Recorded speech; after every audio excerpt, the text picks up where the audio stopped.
There's no doubt that the Thunder are tanking right now. The Oklahoma City Thunder lost not by the 73 points. Why are they going to say Oklahoma City? You have an owner who doesn't want to go to luxury tax?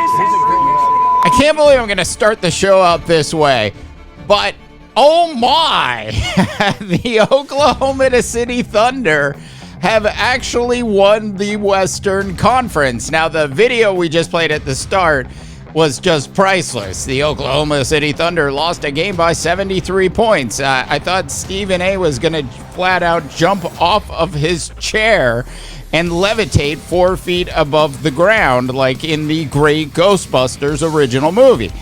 That being said, I have to give the Oklahoma City Thunder management team, coaching staff, and of course the players a tremendous amount of credit for actually sticking it out through an entire NBA season and finding their way to the Western Conference first seed. It is really, honestly, one of the most amazing things I've seen at least happen in the NBA with regards to an actual regular season.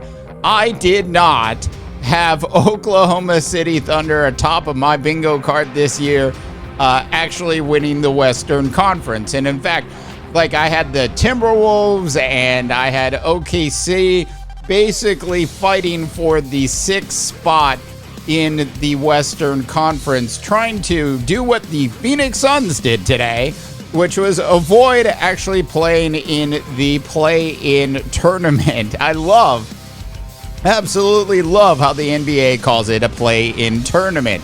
It's the tournament you don't want to be in. In terms of OKC, our topic on today's show is really about the Oklahoma City Thunder and how they won the Wild Wild West of 2024, at least the regular season version of it.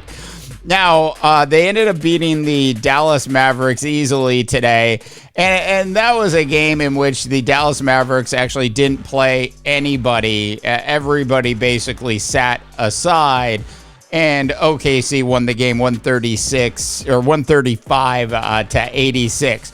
There was a player on the Dallas Mavericks who scored in double digits today. If any of you out there have any idea who Alex Fudge is, I would love for you to drop a comment in. Legit, don't look it up. Don't look it up on Google. If you actually just off the top of your head have an idea of who Alex Fudge is. He scored 11 points today in 19 minutes for the Dallas Mavericks in their loss to OKC.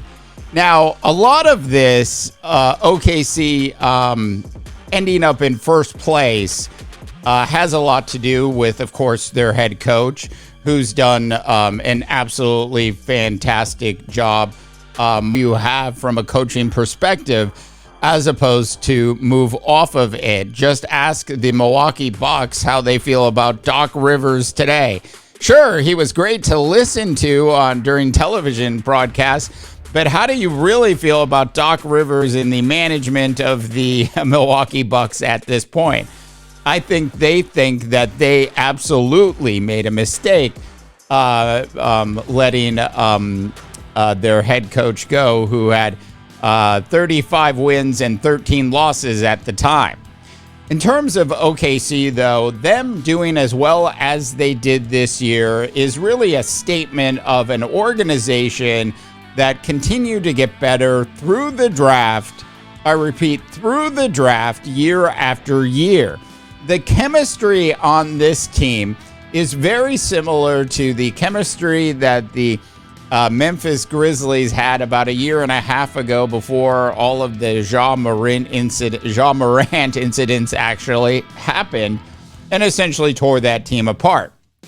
Now, the Grizzlies have had a ton of injuries this year, and we know they're going to be fine when they come back.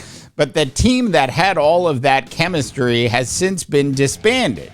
I mean, Dylan Brooks, as much as you love to probably hate him, was certainly a big part of that Memphis Grizzly chemistry.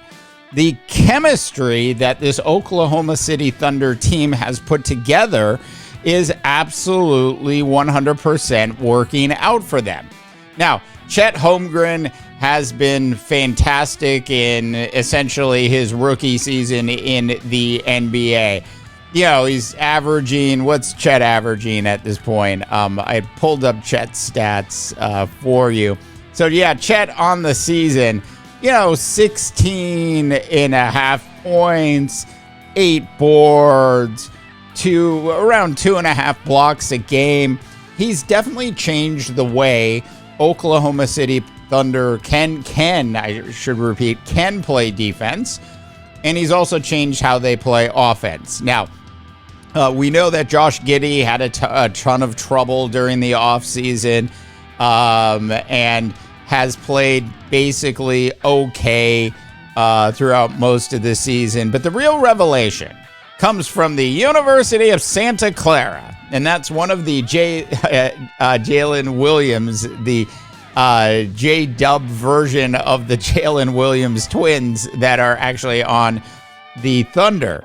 Now I'm going to read off some stats for you on his season. Now he's averaging 19 points a game, 4 rebounds a game, and 4.5 assists a game, and like 1 steal a game.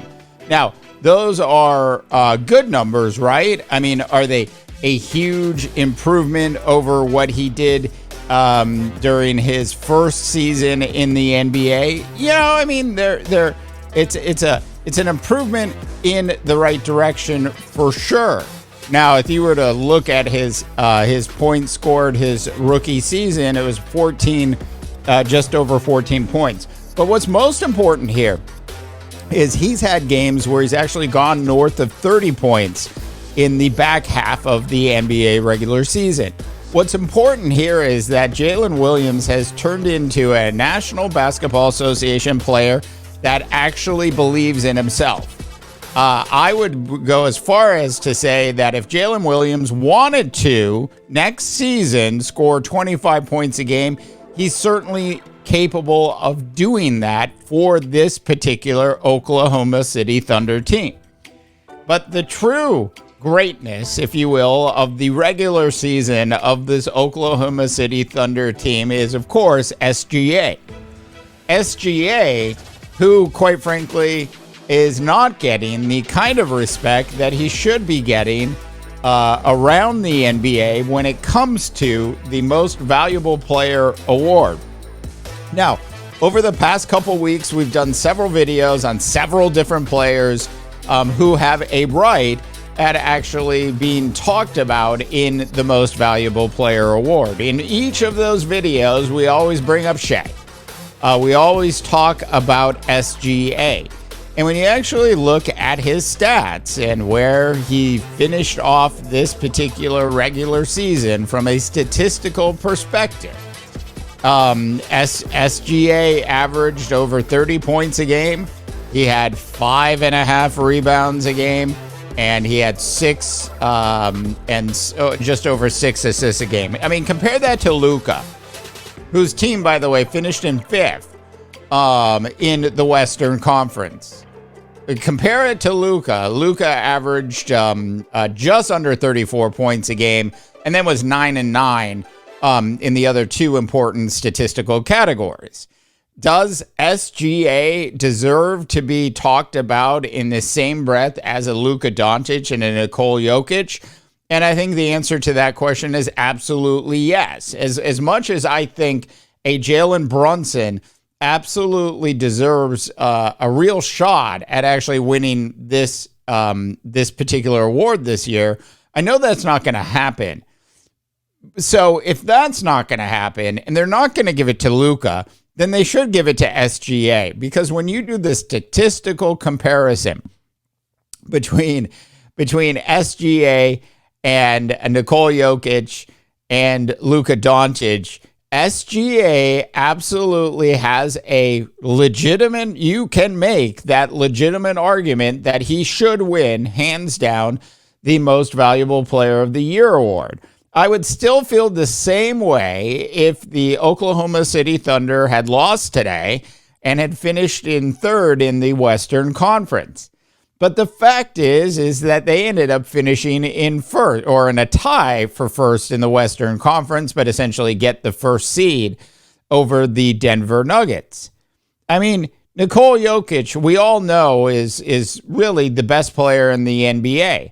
But with taking SGA off of this Oklahoma City Thunder team, and I'm telling you, you're sitting there in a world where you're probably looking at the NBA's play-in tournament, the tournament that nobody wants to be in.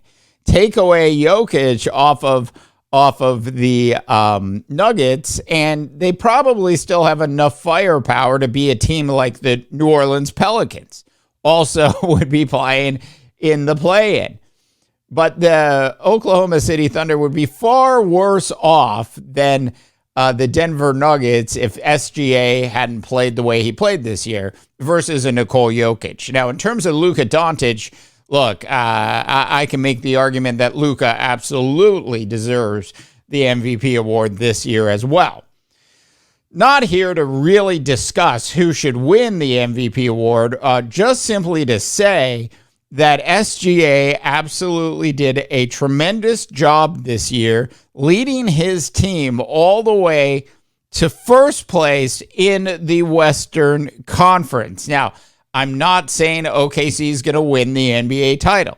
I'm not saying OKC is going to make it all the way to the Western Conference Finals. Matchups matter in the NBA playoffs. The Minnesota Timberwolves are going to be matching up against a team that is apparently their kryptonite. That's right, the Phoenix Suns. And it's not Kevin Durant as much as it's a healthy Bradley Beal that the Timberwolves can't seem to handle. They can handle shutting down a Booker and a Kevin Durant, but they can't handle shutting down a third player of that caliber at the same time. Their team defense is not structured in a way to actually handle that. They've got a week to figure it out, but their kryptonite from a matchup perspective is clearly the Phoenix Suns at this point.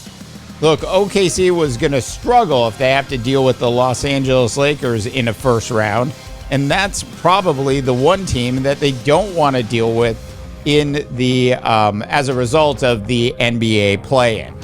At the end of the day, it is just a phenomenal job by the organization, the coaching staff once again, and the players of the Oklahoma City Thunder to actually finish in first place in the Western Conference. All right, North America, tell me what you think. Go ahead and drop in your comments when you have a chance. And, of course, do check out our big new sports website at underrated.media. We are dumping some money into it, so check it out when you have a chance. For the Underrated, I am Dave DeBaugh, wishing you all a tremendous rest of your sports viewing day. To the guitar riffs we go.